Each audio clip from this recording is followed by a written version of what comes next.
How we communicate when we are vulnerable, hurt, afraid, or angry will set the stage for the kind of relationship we create. That was said by Folley.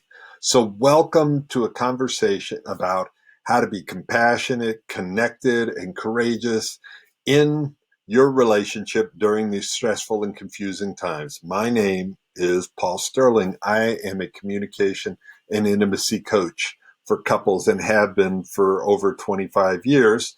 And I'm also a best-selling author of this book on relationship communication called Argue Less, Love More.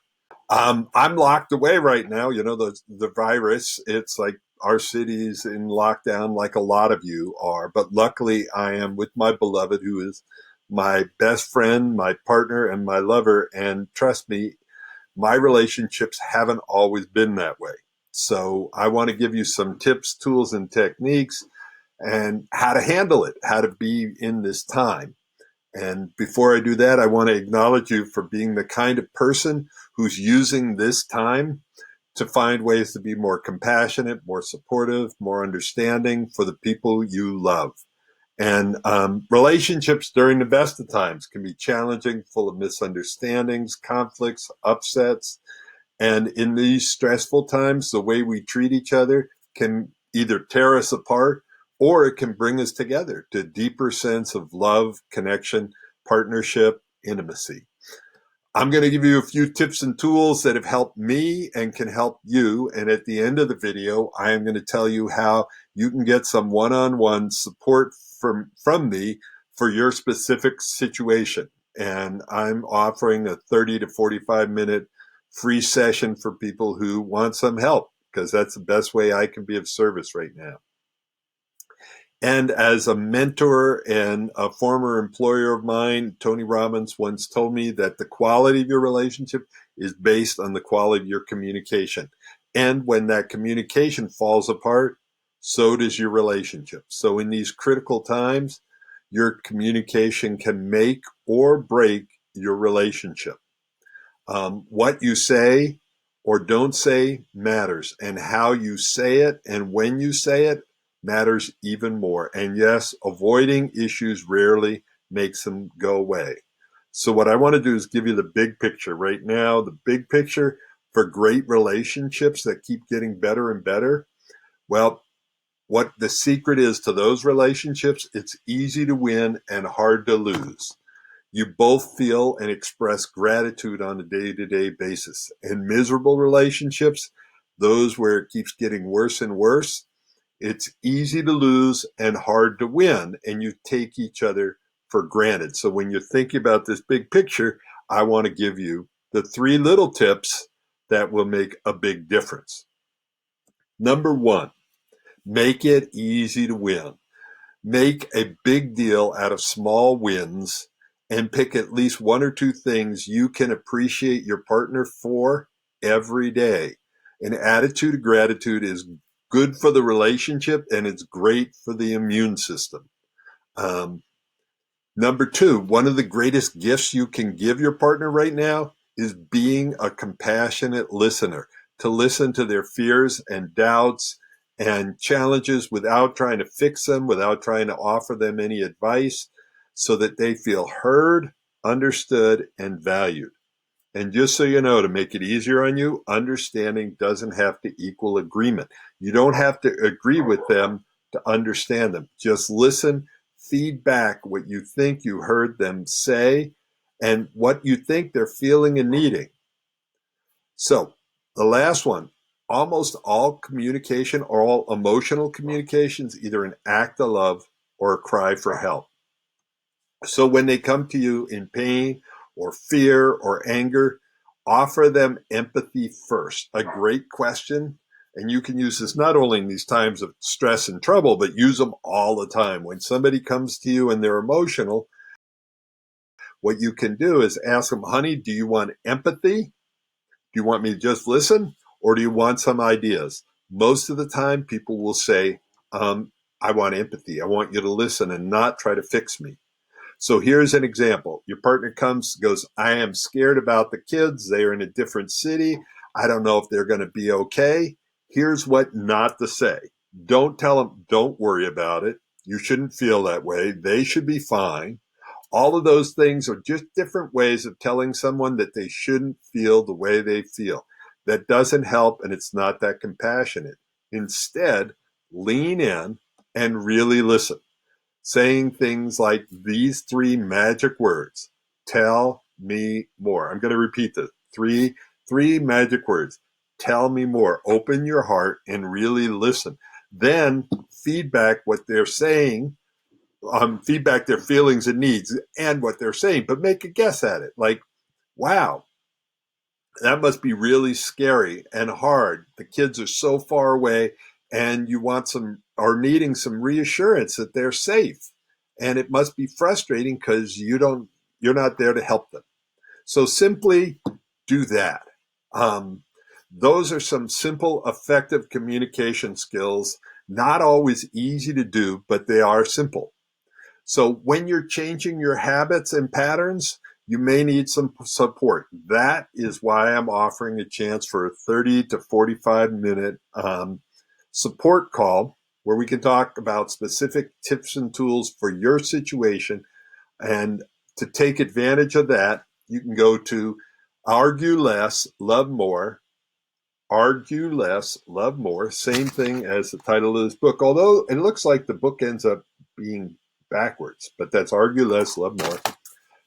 .net/call, CALL. And you can register there. Find a time where you can pick the time and date. You can head over there now, or you can stay a little longer. I'm going to add on to this and give you some feedback and testimonials and case studies from people who've applied these tools under stressful situations. Not the current stressful situation, but stressful situations in their relationships and the breakthroughs that they created. Okay, keep listening or bounce right over and find yourself a space. The spaces are going to be limited, and this is going out to a few thousand of my closest friends. So, all right, I look forward to talking to you soon. Be safe. Welcome to the second half of my presentation, and I want to introduce you to the people that are probably responsible for me doing what I do now. This is my parents, Robert and Diana, and they loved each other immensely and were married for 18 years and had a painful divorce because they didn't have the tools, tips, and techniques that I now teach. So probably part of the reason I went and ended up learning all of this stuff, because I didn't want to duplicate it, and I watched the pain that they went through. So I want to thank them. And they still loved each other till the day my dad died. My mom still cared about my dad, and they cared about each other. So I want to ask you a question, though. If you think about it, I'm bouncing around a tiny bit, but not really. Airline pilot, do you want your airline pilot to be a pilot based on luck or skill? And it's the same in your relationship. Do you want your relationship to become remarkable? Do you want to trust your relationship to luck or skill? And I'm going to talk to you a little bit about what are the skills it's going to take to make your relationship not only remarkable, but to get through what we're all up against, this challenge right now. And part of what I'm going to do is tell you a little bit about what other people have done. So I used to live in Alaska years ago. This is a picture of black ice. And the problem with black ice is it's hard to see and it's almost impossible to stop on it. So is black ice a problem or no problem? Well, it depends on two things. Number one, the equipment you have. Number two, the training you have. So we're about to go into a situation. It's not black ice, but it's something we've never done before. Cities are shutting down. People are being isolated and locked in with each other for weeks right now. We don't know when it's going to end, and people are going through all sorts of hardships. Problem or no problem? Well, it's definitely going to be a problem, but how big a problem depends on the skills you have and the tools you have. This was a couple, they came to me, they were desperate for better communication with each other. They felt like cats and dogs, and they went through and got some tools and language and infrastructure they both use, and they had been engaged for years. And this is a picture at their wedding, and I was there to help the whole process. And it was an amazing event. And they love each other. They just didn't have the right tools. Now, this is another, I've got a couple more testimonials. My relationship was so broken, it was only a matter of time before it ended. And this is a couple that had been, well, more like roommates for about 8 years. She was living downstairs, he was living upstairs. They weren't sleeping together. The only reason they even stayed together is they had a young daughter that was about 9 years old, and they hadn't slept in the same bedroom for 8 years. And going through and applying these tools transformed things. They were only halfway through when they wrote this, and they can already see unlimited possibilities. This person came to me, they were wondering if it was all over, and they had used their last effort. This is from New York, and Linda had started out feeling hopeless and alienated in her marriage, and they were together for 20, I think at this point, 24 or 5 years. She was wondering if it was over, and this was the last ditch. And she came away feeling empowered and hopeful and willing to surrender to unconditionally loving her partner. And her future is wide open. If these people can do this, you can do this. This was a couple. They weren't in major upset. They were just wanted to improve their relationship. And they said their only regret is that they did not find me 25 years ago. I gave them some simple tools to use in the first session, and they noticed a difference right away. And all of these people, I work with them remotely over Zoom, which is internet chat box, basically, sort of like Skype. Paul has finally helped my partner and I have a breakthrough. And this is Jesse. And after many attempts at couples work and other individuals, working with Paul has finally helped my partner and I break through to a new place of understanding and appreciation for each other. And I actually turned this into a case study because months after, probably 6 or 8 months after I had worked with them, I called them up and said, can I interview you and ask what you got from it? So I'm going to take a little bit of a deeper dive here and talk to you about it and show you what they got. Before I do, I want to ask you a question. What is having the right tools worth to you? And this is a picture not of me, but someone with something stuck in their teeth. I can relate to this because I was going one day for 8.5 years. I taught at a jail.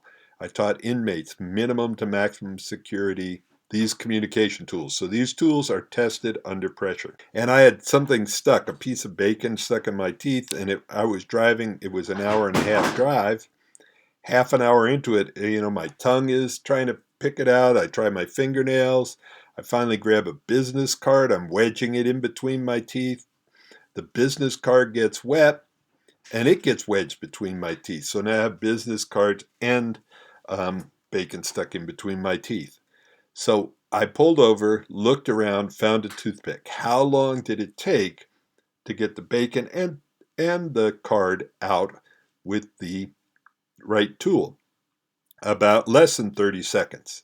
So a lot of people have been working on communication and relationship issues for years, but they've been using the wrong tool and they've been focused on the wrong problem. Here's what happens when you focus on the right problem and you have the right tools. So this is what she said she got. And by the way, that's just an image I have. She said she got her feminine power back and went from feeling like he had all the power and final say to understanding that he wants to be her hero and to make her happy. That she could use the "Can you hear me now" communication process, which is one of the processes I teach so that people feel heard, understood, and valued, to enter his world and to really hear, understand, and value him. And that is going to be so critical in these stressful times that both of you use that tool. That gave her more patience, confidence, and compassion in her connection with her lover. It also gave her a chance to go much deeper into his world. By the way, he went deeper into her world. Oh, you can't see all of this, parts of it's off the page, but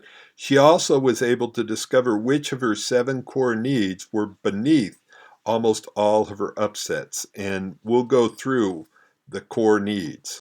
And that's a lot. We worked together for 3 months, about once a week over Zoom. And this is the breakthrough that she had. She was able to identify some limiting beliefs and let them go. She stopped taking his masculinity personally and started to understand the differences of the sexes and appreciate the differences of the sexes and start to appreciate his masculinity. She also understood when he was single focused and in the hunter mode, and we'll talk about that, whether you're single focus or diverse focus, whether you're in the hunter mode or the gatherer mode. And we both have that capability. She also got clear on the power of her words and realized she was much more powerful in the relationship than she thought. Here's a deep dive into what he got. And so that's going to be above the page. All right. I will just read it anyway. What he got, page 1. He got to stop taking himself so seriously and start having much more fun in the relationship. Now, what would that be worth to be able to do that? He also got to understand the differences between men and women in a way that was empowering for both of them. He saw sex as a great indicator of how they were getting along, sort of like the canary in the coal mine of telling whether the relationship was in good shape or not and how to make it in better shape. He also loved that he was able to really enter her world so that she felt heard, understood, and valued. And here I'm rearranging it a little bit. He felt like her hero. He also got to stop worrying about what he said and became much more interested in what she heard. That was a huge difference. So he was less worried about I said it right and more worried about what she heard. This one will probably drop off the bottom. Yes, it did. He also loved that both of them became aware of the impact of using language that implies bad, stupid, wrong. And if you want to shut down conversations, if you want to block intimacy and understanding, use language that implies somebody is bad, stupid, and wrong, and it will stop them from listening almost instantly. It will turn off what I call their listening switch. One of the other things he got is the power of speaking in chunks and not overwhelming his partner. He would talk a lot, and people need little chunks. If you think about this, it's almost like if someone gave you directions and kept talking nonstop, trying to give you directions from the East Coast to the West Coast, you might only be able to absorb a little bit. So if it's emotional, if it's important, you need to learn how to chunk down. The more emotional somebody is, the smaller their capacity to hear big stuff. So chunk it down. At these times of stress, chunking down is critical. He also got to understand the difference between chunking for the masculine and chunking for the feminine. It also helped him stop taking things so personally when his beloved asked him to slow down and use smaller chunks. All of this is, well, not all of it, but an awful lot of his stuff was about learning how to communicate differently so that she could hear him and understand him. He learned how to stop playing to lose and started playing to win.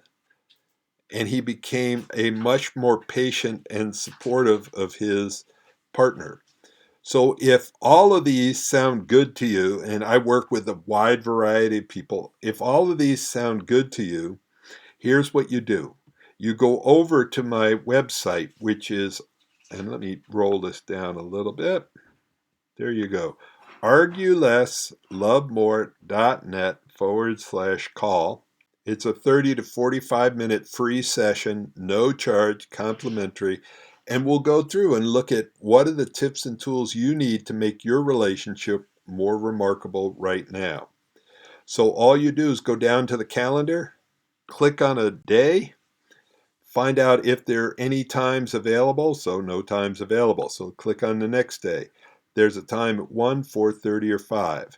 Click on that, confirm, put in your name, your email, your phone number, schedule the event. And that's it. We will see each other on Zoom if